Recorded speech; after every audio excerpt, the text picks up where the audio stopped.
बौद्ध धर्म का अनुयायी था। इसकी मृत्यु इसके पुत्र अजातशत्रु ने कर दी थी और इस अजातशत्रु की मृत्यु उदयन इसके पुत्र ने की थी और इसी उदयन ने, ध्यान रखिएगा इंपॉर्टेंट क्वेश्चन है, गंगा और सोन नदी के संगम पर पाटलिपुत्र नगर की स्थापना करी थी। किसने? इस उदयन ने।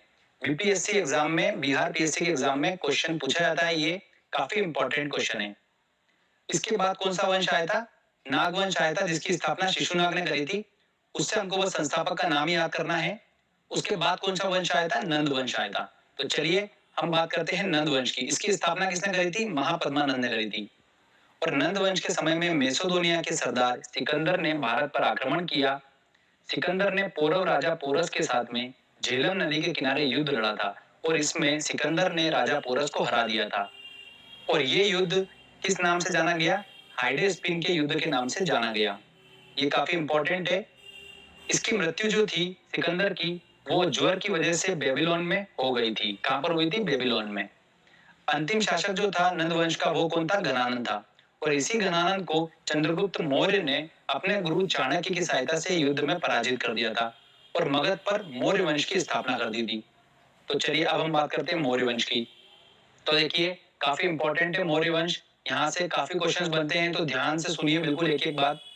इस वंश का संस्थापक कौन था? चंद्रगुप्त मौर्य था। इसके गुरु का नाम क्या था? चाणक्य था। चाणक्य का वास्तविक नाम क्या था? विष्णुगुप्त और कौटिल्य था। इसने अर्थशास्त्र नामक पुस्तक लिखी है। किसने? चाणक्य ने। और इस पुस्तक में राजनीतिक संबंधी बातों का उल्लेख किया गया है। मौर्य वंश की प्रचलित मुद्रा जो रही थी, वो क्या रही थी? पण रही थी।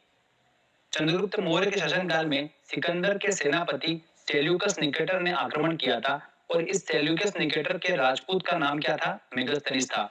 ये काफी इंपॉर्टेंट क्वेश्चन है, पूछा जाता है कि मौर्य वंश के राजपूत का नाम क्या था? तो मेगस्थनीस था।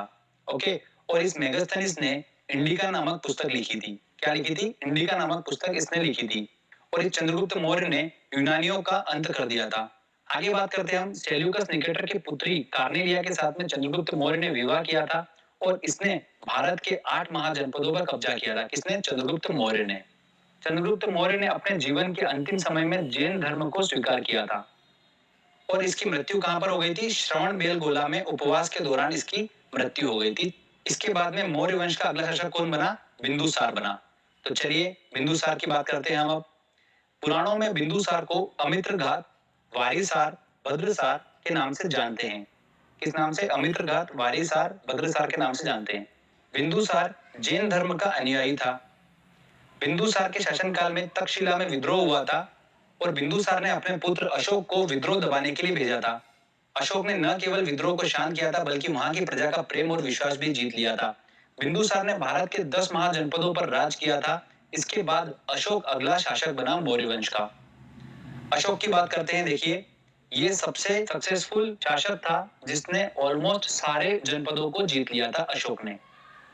तो देखिए बात करते हैं अशोक की। पूरे मौर्य वंश में अशोक सबसे महाप्रतापी शासक था। इसके शासनकाल में शिलालेखों का प्रचलन बढ़ा था।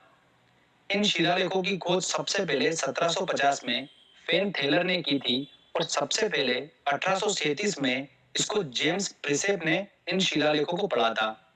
तो खोज किसने करी थी? फेन थेलर ने की थी और सबसे पहले इन शिलालेखों को पढ़ा किसने था? जेम्स प्रिसेप ने पढ़ा था। ठीक है, ये काफी इंपॉर्टेंट क्वेश्चन है। प्रारंभ में तो अशोक जैन धर्म का अनुयायी था, लेकिन बाद में कलिंग युद्ध में भारी मारकाट के बाद इसने शस्त्रों को त्याग दिया था और इसने गौतम बुद्ध के शिष्य उपगुप्त से बौद्ध धर्म की दीक्षा ली थी। इस वंश का अंतिम शासक कौन हुआ? वृद्धत हुआ। एक नोट ध्यान रखिएगा, स्पेशली अशोक जो था वो देवानाम प्रिय के नाम से विख्यात था। देवानाम प्रिय। तो फ्रेंड्स यहाँ पर हमारा ये मौर्य वंश